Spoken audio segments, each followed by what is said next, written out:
El siguiente grupo son las disfunciones sexuales y entran aquí todos los problemas que pueden darse en cualquier fase del ciclo en la respuesta sexual, evitando que el individuo tenga una experiencia satisfactoria en el acto sexual.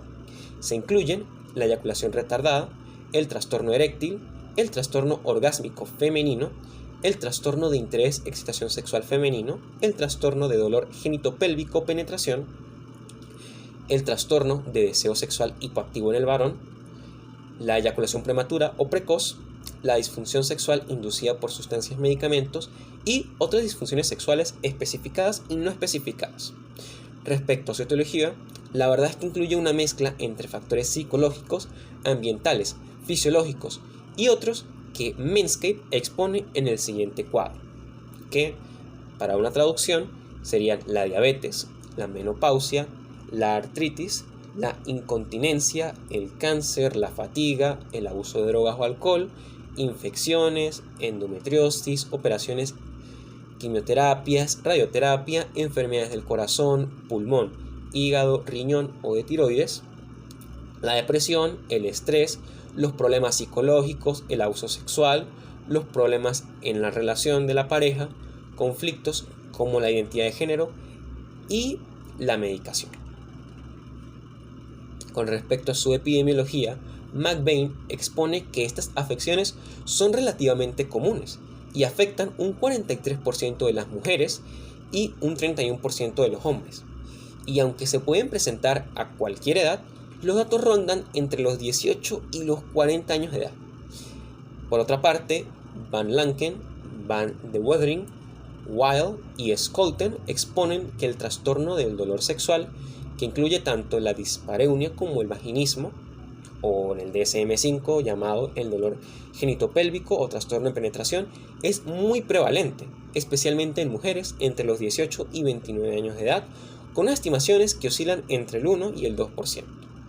Con respecto a sus criterios, como se expresó en su definición, los síntomas que comparte este grupo de trastorno es cualquier discapacidad que no permita a la persona disfrutar de la actividad sexual, como los dolores durante el acto, la falta de interés, la incapacidad para llegar al orgasmo o la incapacidad para mantener una erección.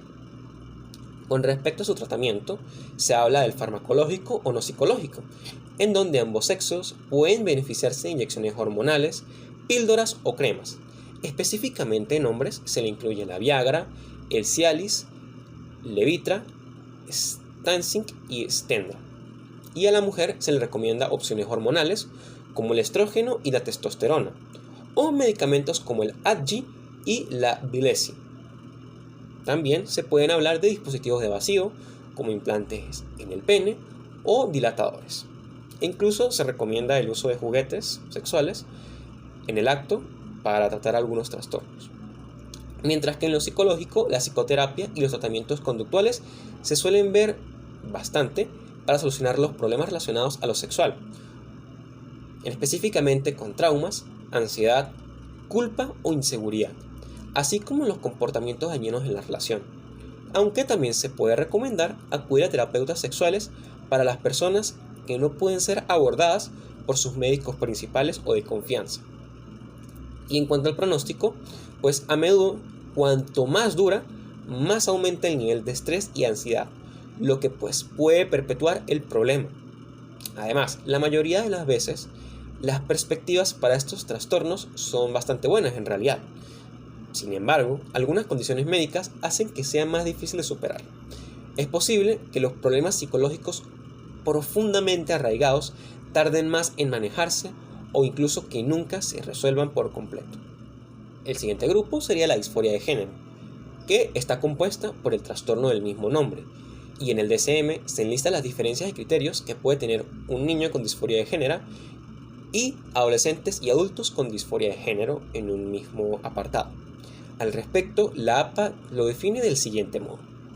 La disforia de género hace referencia al malestar que puede acompañar a la incongruencia entre el género experimentado o expresado por un sujeto y el asignado, aunque no todos los sujetos presentarán malestar como consecuencia de tal incongruencia.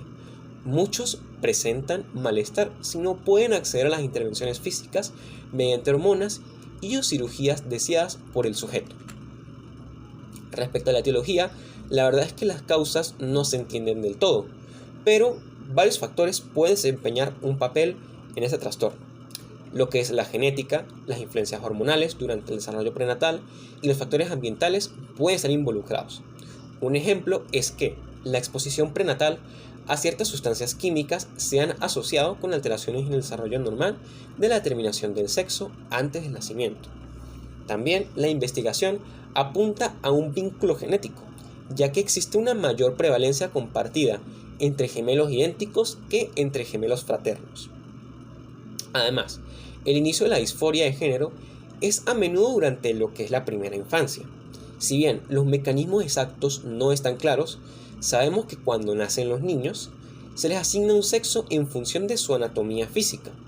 El sexo se le asigna a un niño al nacer, a menudo pues determina cómo se criarán y cómo interactuarán los demás con ellos y con el mundo. A medida que estos crecen, pueden comenzar a sentir una falta de coincidencia entre su identidad de género y su sexo asignado. En algunos casos incluso, este desajuste puede generar sentimientos de disforia de género y condiciones raras, como la hiperplasia suprarrenal congénita, o CAH, y condiciones intersexuales, conocidas en general como el hermafroditismo, pueden también provocar una disforia de género. Respecto a su epidemiología, en los niños lo que es la disforia de género es del 2 a 4,5 veces más común entre los niños nativos que entre las niñas nativas. Así, en la adolescencia, la proporción hombre-mujer está más cerca de la paridad. Durante los años 2018 y 2019, alrededor de 8.000 personas fueron remitidas a servicios de disforia de género para adultos en Inglaterra. Con respecto a sus criterios, como se expresó en su definición, pues se usará como referencia el DSM-5 y se mostrarán pues los criterios para los niños y para los adolescentes y adultos. Por otro lado, respecto a su tratamiento, pues expertos como Cleveland Clinic, Mandal y Memory enlistan que se puede hacer una intervención psicológica con terapias conductuales e informativas, como entender y lidiar con los problemas de género, acostumbrarse a usar una voz del género deseado y usar pronombres o ropa del otro género. Respecto a una intervención médica y farmacológica, se habla de hormonas como la testosterona, el estrógeno y la progesterona. También de cirugía de reasignación sexual. Es útil sobre todo en los adolescentes cuyas características sexuales secundarias no se han desarrollado completamente. Y pues se habla de una realización completa o por partes. Por ejemplo, una cirugía de pecho, de partes íntimas o de rasgos faciales. Y en cuanto a su pronóstico, pues de acuerdo con Memon, los informes de casos existentes pues no indican que la psicoterapia produzca una reversión completa y a largo plazo de la identidad de género cruzado. Además, los transexuales no son un grupo homogéneo, pues algunos no presentan una psicopatología grave.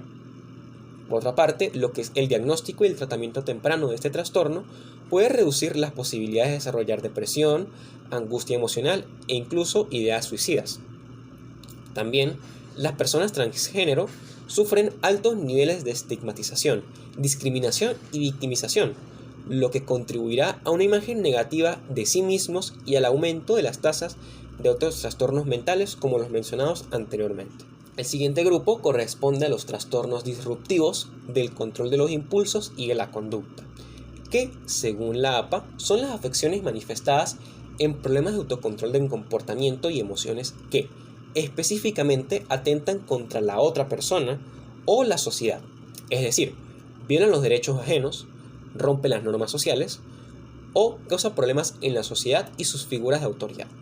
Se incluye entonces en este grupo el trastorno negativista desafiante, los trastornos explosivo intermitente, el trastorno de conducta, el trastorno de personalidad antisocial, que aunque se enlista en la verdad es que se describe a más profundidad en los trastornos de personalidad, la piromanía, la cleptomanía y otro trastorno disruptivo del control de los impulsos y de la conducta especificado y no especificado.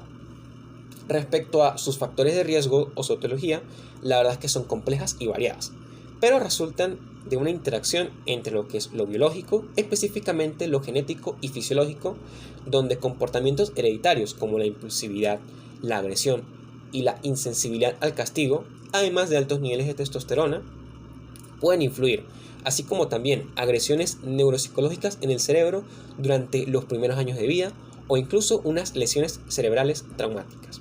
Y pues factores psicosociales, como la falta de supervisión, de educación, conflictos parentales, una disciplina inconsciente en la que se incluye la agresión verbal y la física, así como también pues, los antecedentes familiares de conductas antisociales, unas condiciones socioeconómicas bajas y una exposición a las pandillas puede jugar un rol importante en el desarrollo de algunos de estos trastornos. Mientras que en su epidemiología, Consumer Summary dice que en Estados Unidos un aproximado de 3 a 100 niños tiene algunos de esos trastornos. Incluso son más frecuentes en los varones que en las mujeres, aunque también son más frecuentes en niños de 12 años de edad en adelante. Con respecto a sus criterios, pues se usará como referencia los enlistados en el DSM-5, para que el lector pueda diferenciar de una mejor manera la diferencia que existe entre cada uno de esos trastornos enlistados en este grupo.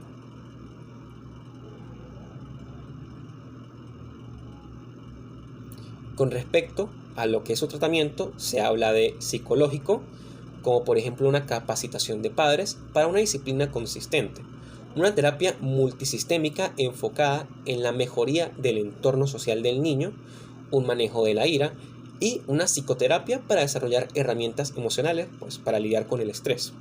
Y tratamientos farmacológicos como por ejemplo estabilizadores del estado de ánimo convencionales como los AED y antipsicóticos de segunda generación, así como el tratamiento de comorbilidades psiquiátricas con medicamentos y estimulantes apropiados, como por ejemplo la depresión, la bipolaridad o incluso el TDAH.